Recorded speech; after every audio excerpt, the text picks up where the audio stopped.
等我為大家介紹 Miele 氣體煮食爐嘅使用方法同保養貼士啊！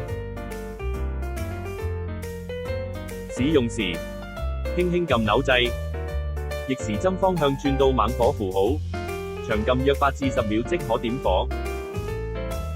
可以轉動按鈕，調校火力嘅大細，以滿足唔同嘅煮食需求。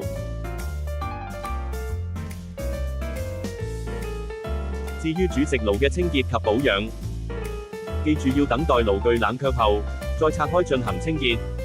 要取出平底鍋支撐架，之後先可以拆下爐頭。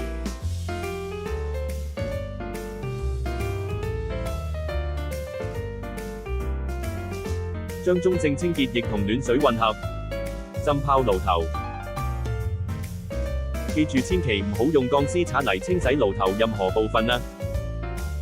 你亦都可以用濕布或海綿浸溫水後，加入少量溫和清潔劑嚟清洗。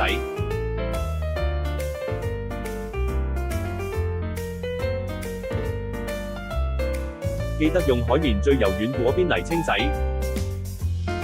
對佢溫柔啲。過完清水後，記得要用軟抹布抹乾，或者自然風乾，確保爐具火焰焰口乾透後，再重新安裝爐頭。安裝時要注意點火裝置同點火安全裝置貫穿爐心各自嘅窿位，爐頭必須陷入並扣緊。